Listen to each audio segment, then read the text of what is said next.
Welcome to A Celtic State of Mind. I'm Paul John Dykes, and today, for the first bulletin of 2021, I am joined by Laura Bradburn. Welcome back, Laura. How are you? Yeah, not too bad. Hoping this year's going to be a bit more on the up, both on and off the field than last year, but we'll just need to wait and see. It's early doors. Yes, we will, and obviously the big focus will be on tomorrow's game. Laura, we were just chatting before we came on live there about what we were hoping would happen to Celtic leading up to this game, and I think everybody was of the view that we needed to put some wins together, some performances, get some momentum, maybe some new blood in the side. All of that's been done.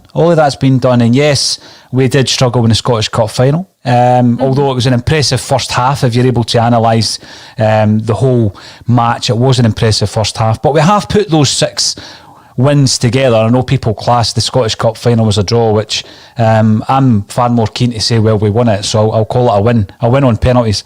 Can we make it 7 in a row at Ibrox tomorrow? That's a big question, Laura. Well, I think everybody watching and us both agree that we're definitely in a stronger position and a lot more confident position as far as trying to get a win than we would have been 6 ago, whatever.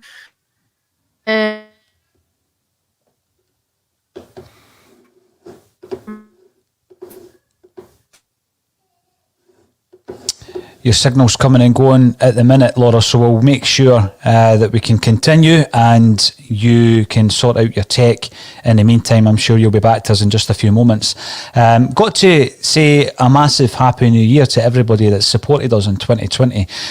You see this, similar names, familiar names popping up on the comment section of the bulletin on a daily basis, and I appreciate all that support. We're going to be building it into 2021, but today I will be taking all your views on the biggest game really of the season. We've had so many disappointments: Champions League exit, Europa League exit, League Cup exit.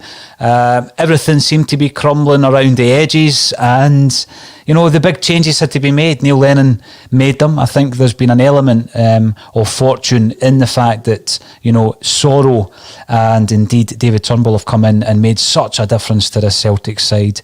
I think yesterday JP was talking about the high tempo nature of the performance, and sometimes a lot of managers talk about tempo and high pressing and all this stuff, and it seems like empty words, but when you look at the Dundee United performance that Celtic put in, and you compare it to some of the languid performances that we were being served up previously, that is that's it typified in how to play with a high tempo and a high press. That's what Celtic have started doing, and I think the main reason for that is David Turnbull. So once Laura joins us, we're going to be talking through the team, some of the dilemmas that Neil Lennon's going to be faced with, and there are a few. I think one of the biggest surprises, of course, was the reintroduction of Barkas, just as Laura is reintroduced into the broadcast studio. Laura, welcome back. Apologies if it drops out again. But no, that's fine. It's the 1st of January and these things can happen. I remember a few years ago, the Millennium Bug told us that computers wouldn't work at all, and it was just obviously a massive falsehood. But here we are on the 1st, and some people might be surprised that we are broadcasting on the 1st of January, but we're obviously starting off how we mean to continue within a Celtic State of Mind. And I put a wee message yesterday wishing everybody a Happy New Year, Laura, and I says, here's to 10 in a row in 2021. If you'd asked me that maybe 4 or 5 weeks ago, I was losing a bit of belief. I was losing the faith rather than keeping the faith. If we go out there and win tomorrow, what's your view going to be on this? Is that the surest sign so far that we can claw this back? Certainly, if I think it's a lot more definite that it has to be a win. I think a loss or a draw is going to pretty much write it off for us. I think we need to make sure that a win is what we get. Whether that will be enough, I'm not entirely sure. But at the very least, what it will do is keep the hope alive. It will keep the belief alive that because all we can do at this point is keep pressure on them. We have to basically win. I've heard you say it, I've heard other people say it. We basically have to win pretty much every game.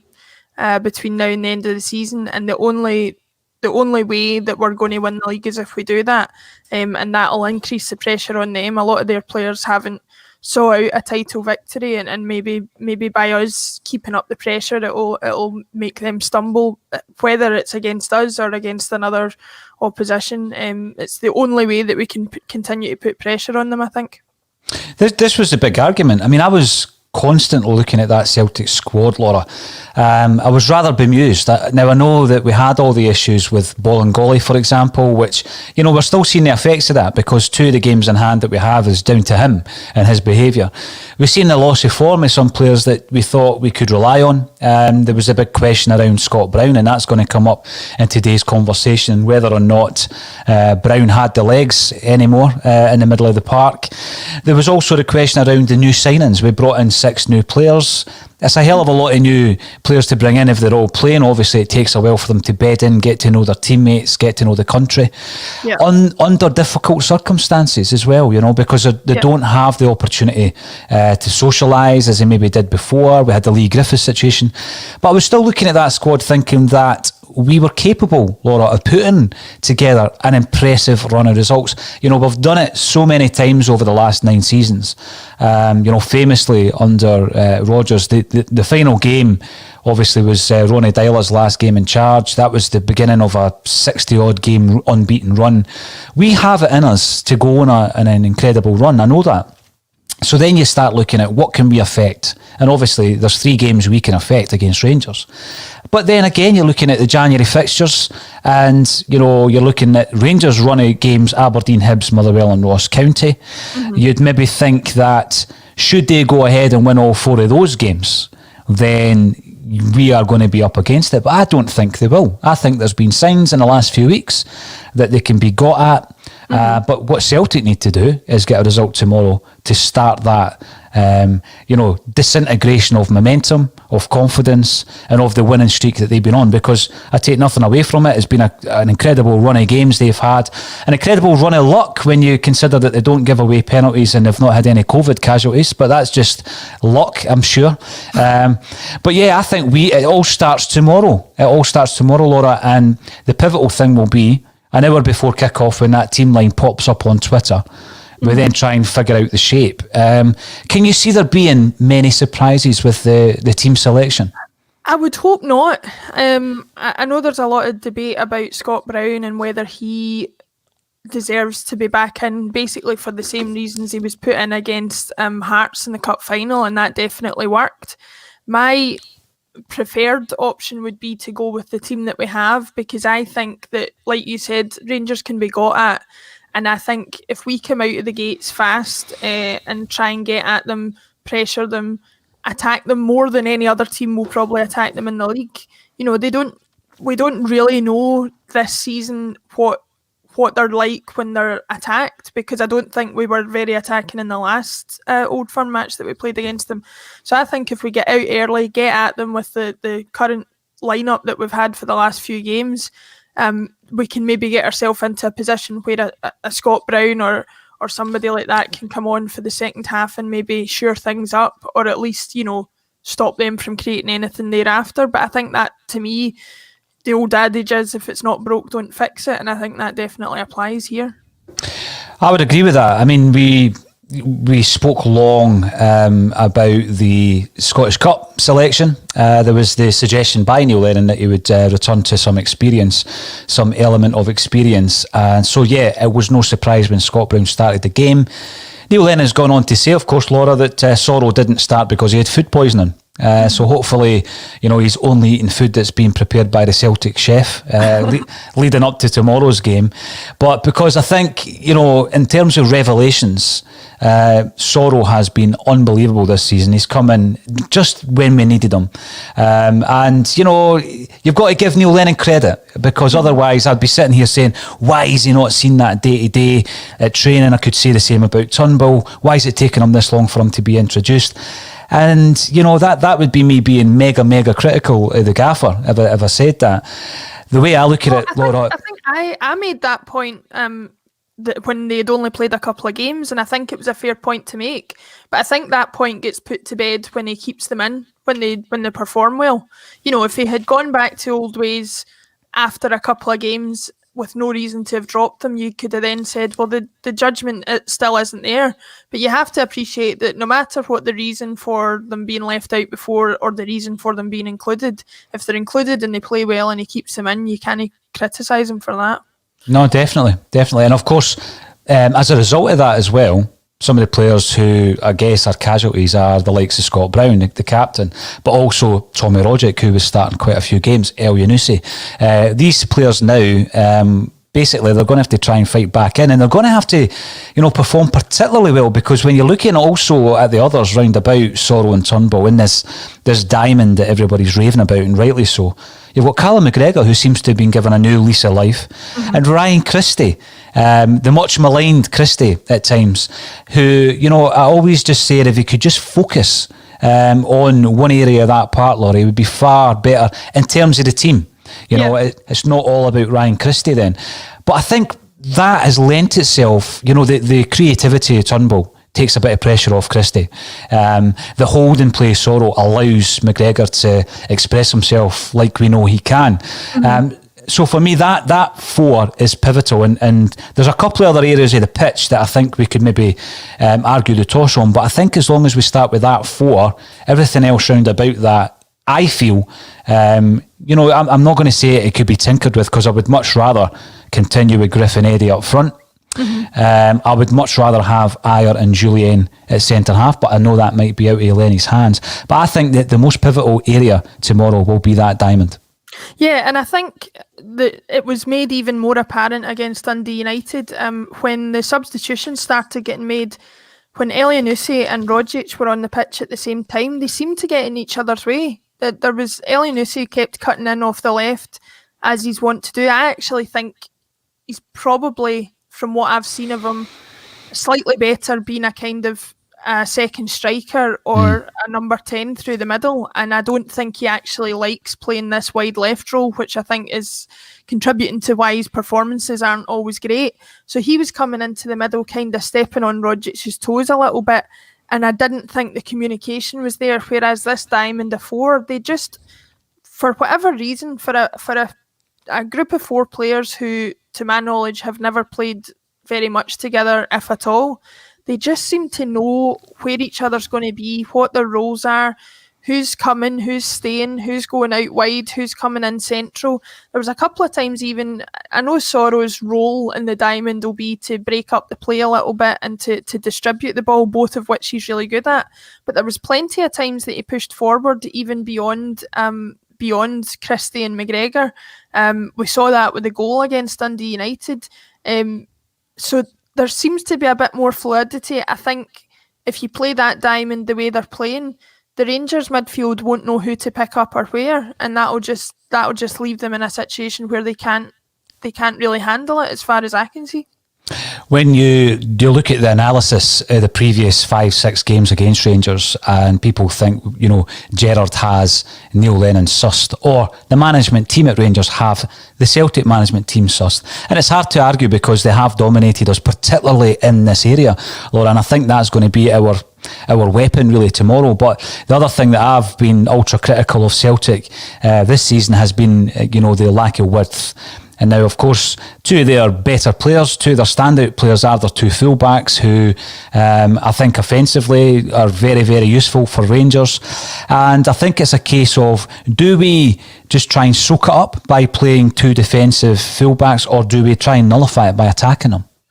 Well, I think part of the issue that we have is that I think if you invite pressure onto yourself, you create a bit of an issue, because that is the way that a lot of the teams that they've played against already this season will have played against them. They will have battened down the hatches. They'll have tried to prevent them scoring rather than attacking them. And like I was saying earlier, I think that we need to attack them, give them something to think about that they maybe don't have to think about in other matches, and make, a lot of their assists, for example, come from James Tavernier, who, if he had, a bit more defensive responsibility than he maybe has in other games, you're nullifying a lot of the chances that they can create from out wide. And the only way you're going to do that is by attacking. So my preferred option is to see us, like I said, come out the gate in the first 20, 30 minutes really strong, try and rattle them a bit and see where we get with it. If that is the case, and I think that's what Neil Lennon will go for, Laura, are we looking at Frimpong and Luxall very much like the lineup against Dundee United? I would say so. The only sort of caveat to that would be if he's overly concerned about the delivery that Tavernier's got, he might suggest that Taylor's a better option than Laxalt because he is a little bit more defensively minded while still offering something going forward. It might be a bit gung-ho to go for those attacking wing-backs on both sides. So I would say probably my preferred option would be to go with Frimpong to give you that attacking option on the right, and have Taylor there who does give you the attacking option but with a little bit more defensive sort of responsibility on a side of the pitch where you're likely to face a bit more danger from the right hand side. One of the first message that came in today was Patrick Murphy, who reckons that we need a big performance from Christie. I can't remember a big performance against Rangers by Ryan Christie. Can you see it coming? I mean, I would hope so. I'm more on the side of Colin as far as Christie's concerned, in that I for all his excellent contributions, especially when he first broke into the team, I think there are too many games where it passes him by a little bit. Given his recent performances, I think there's as good a chance as any that he's going to turn up against Rangers. To be honest, if he played as if it was a Scottish Cup final the way he did against Hearts, then we've absolutely nothing to fear because he was absolutely outstanding in that match. And if we can get a performance even 80-90% of the way towards that, I think it'll give them some real fear. Yes, without a doubt. Now, we have lacked the width that was spoken about. A big part of that was down to the fact, obviously, the long-term injuries of Mikey Johnson and James Forrest. Johnson's been in and around the side. We didn't see him against Dundee United.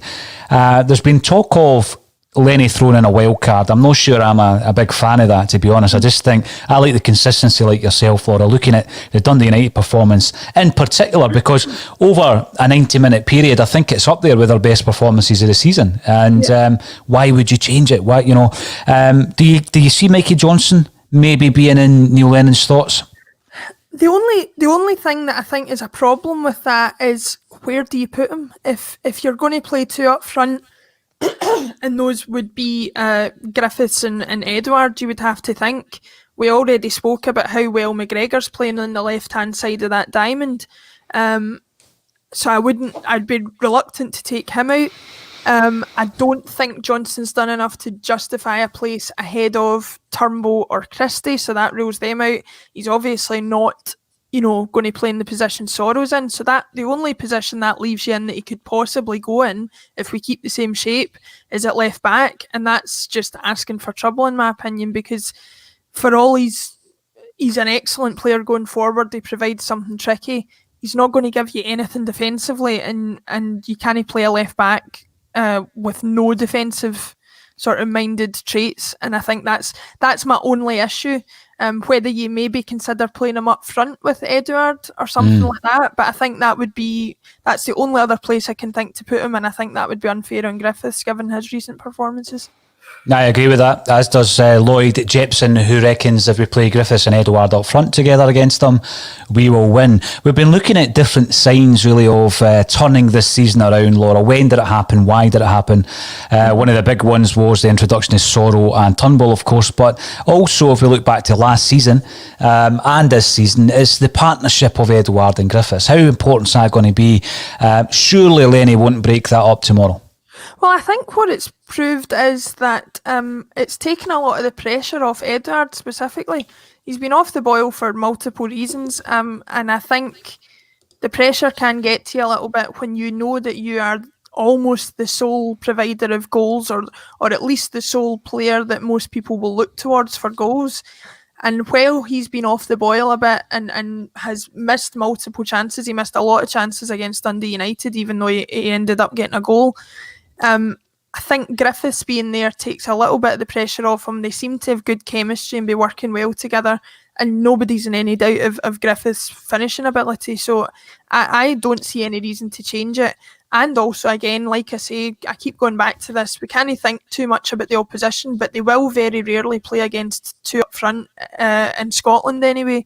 And so to give them that to think about and maybe give their defenders a different proposition to have to deal with, it is something in itself to think about. No, I think we're at that situation, we're at that position of the season now, Laura, where I think it is all about us, it's all about our team selection, and let them try and combat that, because we are on form, and that's a big thing. And although Rangers have been winning games, I don't think they've been doing it with as much style as perhaps they had been earlier on in the season. Mr. Briggs, regarding the Brown debate, a lot of the same things were said to justify him playing against them back in October. He got the start and was awful, as were all the team. Play the ones in form. And I think, that's going to be the biggest disappointment when the team lines are announced. There is still a question, of course, around the centre-half positions. The defence as a whole has been chopped and changed week to week, sometimes through choice, but often due to injuries. And we've seen some brilliant performances by Ayer on the right, Laura. Yeah. Julien might be forced out. If he is, do you marry up Ayer and Duffy? To be honest, I think it's really the only option. I mean, I don't see what else we can do. We don't have two better central defenders at the club, even if you don't think that Duffy's up to much specifically, or that Ayer is particularly suited to that position. Beaton, it's kind of a makeshift thing for him that I think is only really applicable when we don't anticipate much pressure on the back four. So I don't think that that's going to be an option. I would like to be able to say yes, put Ayer and Duffy at centre back and maybe bring in or even maybe think about bringing in El Hamid, but he's physically probably and mentally not ready for that. So your options are limited. Stephen Welsh is another one that you could think about, but again, it's a bit of a big game to throw him in when he's not had a lot of action in recent weeks. So again, like I say, it's a long roundabout way of saying I don't really see what the other options are. No, you're right. Interesting that you mentioned El Hamid. I was going to bring him up, but when we're playing Rangers, and this goes back, I think, to what Kevin Graham said the other day, you want your defenders to defend in terms of Big Beaton gets the ball, he's very cool and calm, and he likes to take his time. I don't think that's suited at centre-half against Rangers tomorrow at Ibrox. If they're going to be giving us pressure, counter-attacks, what you want is your defenders to be winning tackles, winning headers. Duffy's the man for me if Julien is injured, and I think Ayer is more of the ball player, of course, and the distribution comes from him, and you just want Duffy to obviously do the defensive duties.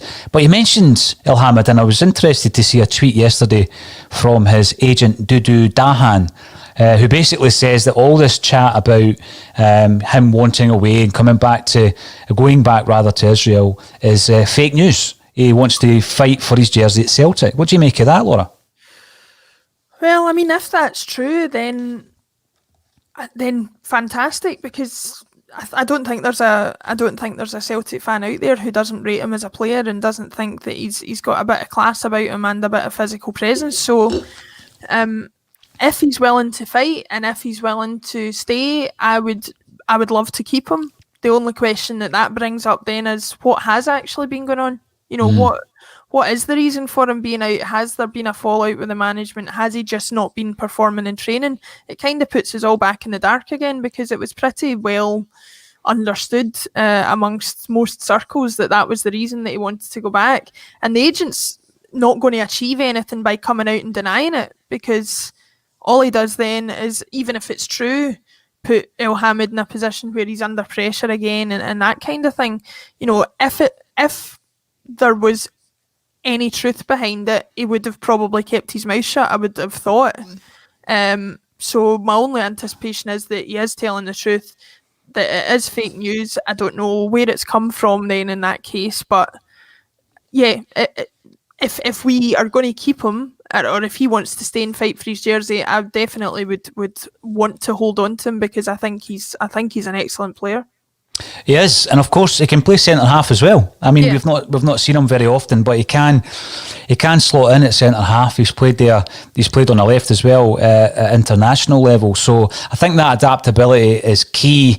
Like you say, I do rate him. There's been a couple of occasions this season where he's made errors and we have been hindered by that. But I think on his day, he's a very, very competent option. So I was surprised to see it. I was writing him off very much like I had been writing off Tommy Roderick at the beginning of the season. Now, Hugh Jamieson, let's hope that the mole does not leak the team in advance. Well, Hugh, even if they do, it won't be leaked on a Celtic State of Mind, that's for sure.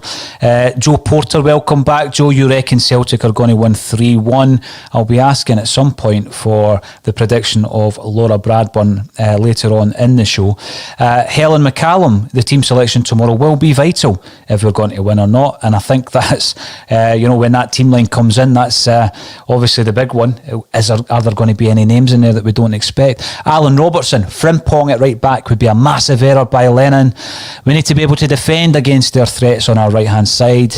Ayer there, even if Julian isn't fit. I think if Ayer was to play right back and Julian wasn't in, then you really are asking a lot of the centre halves, because it's probably going to be Duffy and Beaton.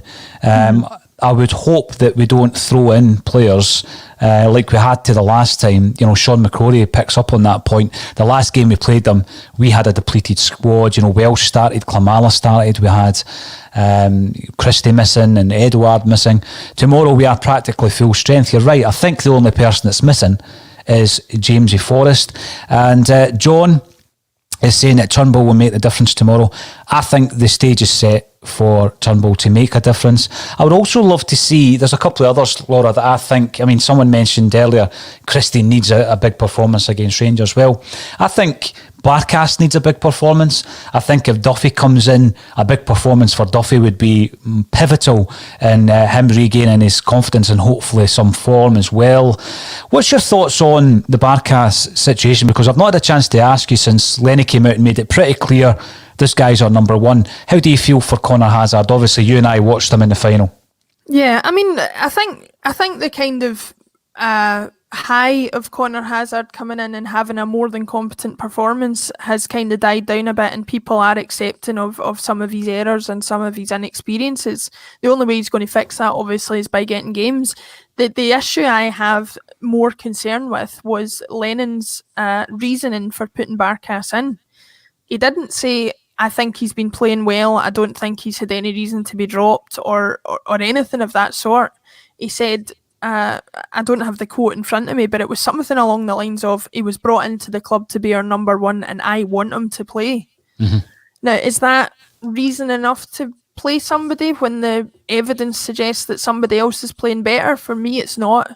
For me, regardless of whether there's any pride attached to having brought a player in or any previous plan suggesting that he was going to be number one, if you find that a young player at your club is performing better than him, as Connor Hazard appears to have done, then your plan for your new keeper to come in and be number one has to go out the window. It's the same as every other decision we're talking about here and not changing what isn't broken. You have to go on form, you have to go on performance, and for me, Hazard has proved... the other thing he said was Hazard needs more experience and we need experience for a game of this magnitude. He's just played in the Scottish Cup final that helped to secure the quadruple. What bigger magnitude game is he going to play in for Celtic? I would argue probably not very many, if any. So to me, that's not a reason to leave him out either. What concerned me about that, Laura, because I'm of the same opinion as yourself. Now, we weren't really tested against Dundee United in terms, I know there was a couple of breakaways. We weren't tested insofar as it was make or break on what the goalkeeper did. There was a situation where it resulted in Julien doing his knee. The goalkeeper, I think, might have got a touch to that, but again, it reminded me a wee bit of the Ferencváros goal, but on the opposite side, where he's come out to kind of narrow the angle. But it may well have been going in.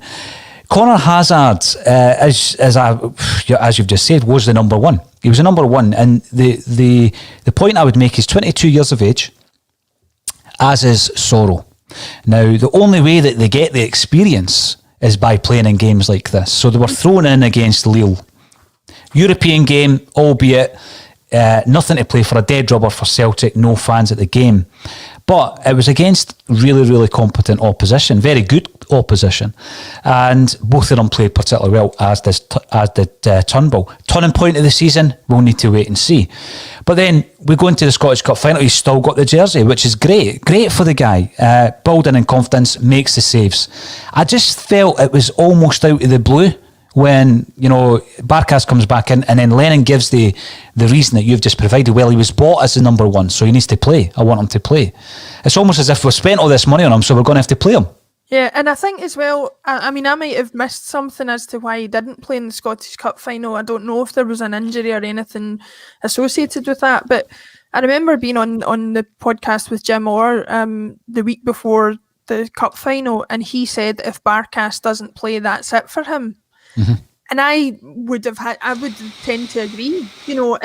If he just didn't play because Lennon didn't want to play him, then I don't understand his switch in attitude now, unless there's been some sort of words behind the scenes about, whether from higher up in the club they've said exactly that. They've said, we've spent 5 million on this guy, you have to play him. Mm-hmm. In which case doesn't bode well for Lennon, because you're getting non-football people involved in football and decisions. But that's all speculation on my part. I don't have any evidence of that, but it's kind of trying to deduce what the reasoning is. It's the only reason I can think he's made a switch between the Scottish Cup final and now. Listen, I'm glad you brought it up because it is a possibility. And as you say, it's speculation. But the man who deals with all non-football matters may have had a word in Neil Lennon's ear. That would be very interesting indeed. And as you say, it does not bode well for Neil Lennon, because it takes us back to just a few weeks ago when there was protests outside Celtic Park. And people were frustrated with the way that this interference had, actually interfered with the football side of things in terms of signings and, players being brought in that the manager clearly didn't have much say in. I don't think Neil Lennon has ever said that, but obviously Brendan Rodgers alluded to it. And there was issues with Brendan Rodgers not getting the players that he wanted. Castagne, John McGinn famously, or infamously. I hope it's not. It's just that these things aren't as magnified, Laura, when things are going better, when the wins are coming in. They're not as magnified. So I'm glad you brought it up, because I do think you still need to focus on anything that's going wrong. I mean, these protests were just a few weeks ago. A few wins domestically doesn't, wash all that away. I mean, tomorrow, we win the game tomorrow, 10 in a row's back on. I wouldn't have it any other way for anyone to suggest otherwise. 10 in a row's back on if we win tomorrow. But all these issues that people were protesting about just a few weeks ago still exist at the club. Yeah, I think the only thing that's changed in the last few weeks is the statement that came out, I think either end of November, start of December, suggested they were going to look at Neil Lennon's situation again in January. He's done enough to suggest that they're not going to have to review that, and I think barring a major collapse again between now and the end of the season, he's here till the end of the season. So that kind of takes away an element of speculation and uncertainty that was floating around the club in general, as well as the team not playing well. So that's one aspect that has changed. But like you say, my concerns about the management team and about the way that things are being run are not any better than they were 6 weeks ago, because you don't change the problems that we were talking about in 6 weeks, certainly not without some major changes in personnel. So I think, we've got to be positive, and we've got to enjoy the wins when they come and try and keep alive the hope that 10 is going to come. But yeah, I think still at the end of the season there needs to be a major review and a major sort of consideration. I still don't see Neil Lennon being manager next season. If anything, if the 10 doesn't come, he's probably going to go anyway. If the 10 does come, I think there's still going to be an attitude that, well, he's got us the quadruple treble, he's taken us over the line with the 10. He can't really take us any further than that, certainly not in Europe anyway, from what the evidence suggests. So there's no reason to keep him either way.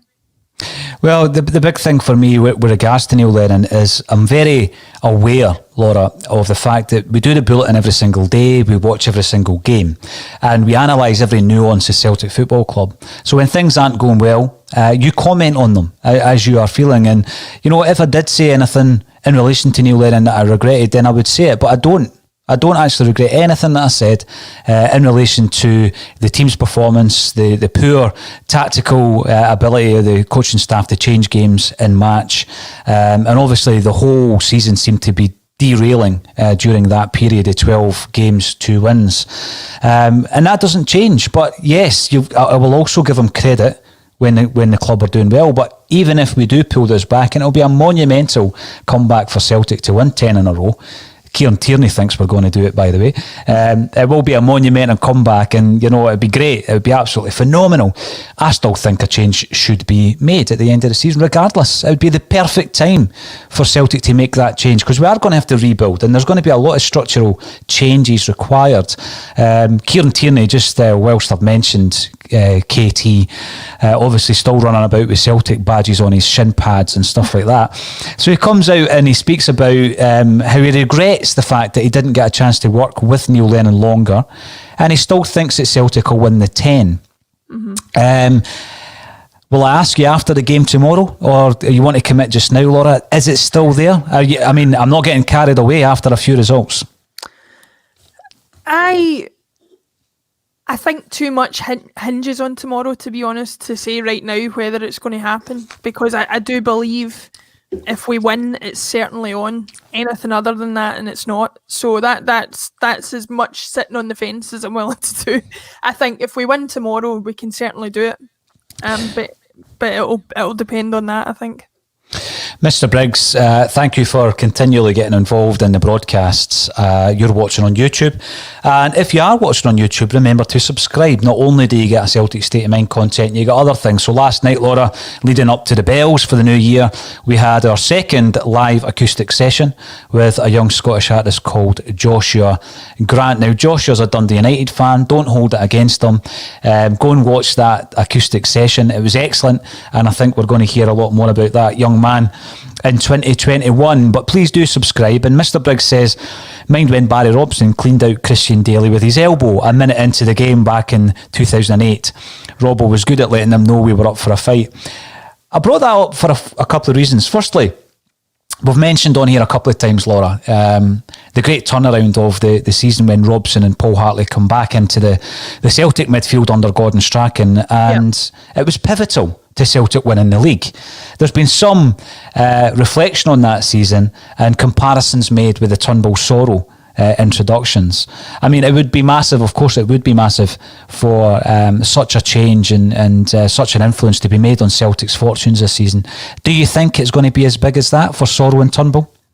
I would like to think so, because the impact of Robson and Hartley back then was absolutely unbelievable. I was a season ticket holder at the time, and I remember thinking initially when they brought them in, just because of the nature of player that both Hartley and Robson are, that I thought, how is this going to make the difference? But it's about identifying where the weakness is, and in that case we just didn't have enough grit in midfield. We didn't have enough players willing to stick a foot in, I think, at that time, because you were talking about players like Nakamura and things like that, who, as classy as they were, that could provide moments of magic, they didn't have the physical presence that was required, and so bringing Robson and Hartley in was the correct decision. It's almost the same but exactly opposite with Sorrow and Turnbull. You were needing a bit more creativity, you were needing a bit more guile, a wee bit more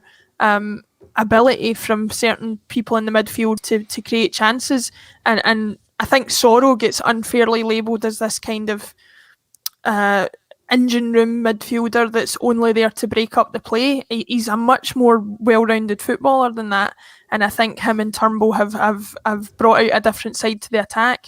And so even though the impact that Robson and Hartley would have had is different to the impact that Turnbull and Sorrow will have, it's about identifying where the weaknesses are in the team and making those changes. And I think in both cases, that's exactly what's been done.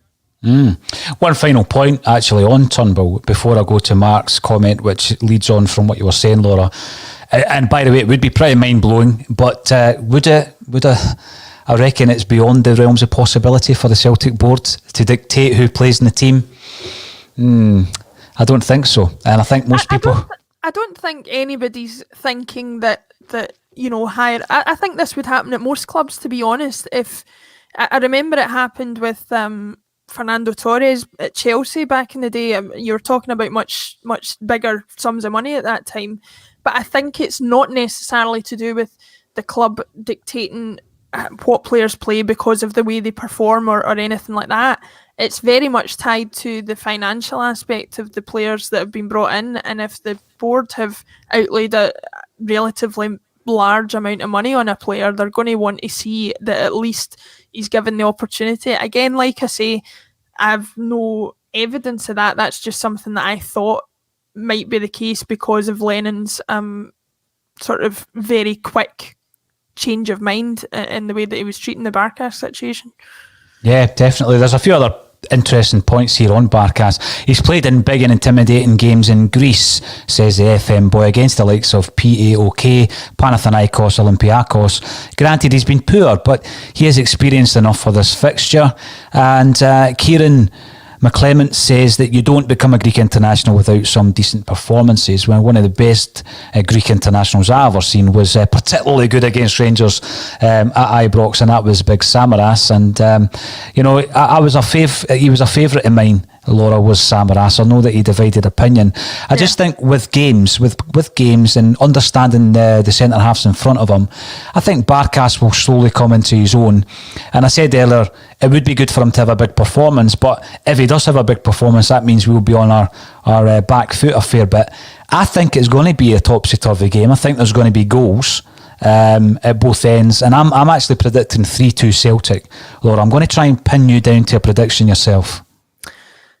I definitely see us conceding at some point, but given the way that we've been scoring and things like that, I would anticipate us scoring a fair few goals if we can get out the traps quickly. So I'm going to go for 3-1. I think if we rattle them enough, we can do that. And just to go back to Kieran's point quickly, yes, you must have put in some decent performances to become an international player, but I can think of one particular Brazilian defender that we've had in the past that got a cap, and there was no evidence that he deserved that. So, you can't base. You have to judge players based on what you see in front of you. Basically, is what I'm trying to say. And regardless of their record, if they're not playing well for you, then you have to make decisions based on that. Raphael, I know we don't do as many interviews as we used to on a Celtic State of Mind, but that would be an interesting one. I wonder what his English is like. Raphael shite. I would be interested to speak to him just to see, has he been given a totally unfair reputation as far as, because we don't know what goes on behind closed doors, or was it a situation of, he was caught on a video, or there was that, Brazilian cap tax or whatever you're talking about. You just assumed that because he had a cap for Brazil, he was going to be decent. But, it would certainly make an interesting interview, that's for sure. I've spoken to a few people, Laura, who were at Celtic at the time, and I've asked them about his ability on the training pitch. They all say that he was up to scratch. And they're of the view that you don't get to that level unless you are up to scratch. There was obviously loads of issues surrounding that move. And I think looking back at the old Celtic views, which I still do sadly, as soon as he came in, he got hit with appendicitis, food poisoning. There was a lot of stuff that happened that prevented him from getting right into training. Mm-hmm. Then he had to learn the lingo, and then it just didn't get started. Then, within the midst of the John Barnes, Kenny Dalglish season, it's not the best time to be at Celtic in any case. Martin O'Neill comes in. There's a famous story that and I think it's actually a myth that he took Shite's squad number and started wearing it 31. But people have shown me that there's pictures of Martin O'Neill at Leicester with the same squad number on his jersey. So a nice story, but probably not true. Yeah. The other thing I was going to say before we wrap up on this New Year's Day bulletin, Laura, is the Turnbull situation in terms of Christie getting all this stick about his corners, and rightly so. Because, we win a lot of corners, particularly domestically. And when you've got the height of Julian Ayer and Duffy in the box, they could be vital in a game like tomorrow. And the issue that we had was the delivery simply wasn't good enough. What we've now seen since the introduction of Turnbull, is that he's taken the corners from the left, Christie on the right. Every corner's an in-swinger. And that's a new tool. That's a new weapon that actually up until now we've not had. And I think that's going to be massive tomorrow against Rangers. It'll have to be because,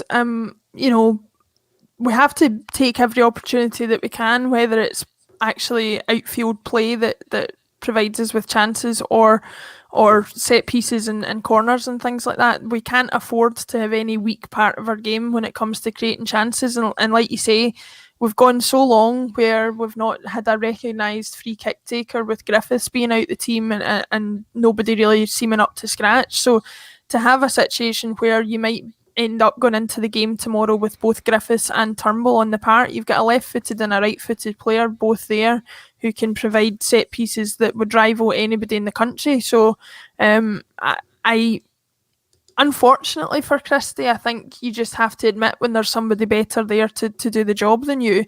And we talked about it at the Scottish Cup final.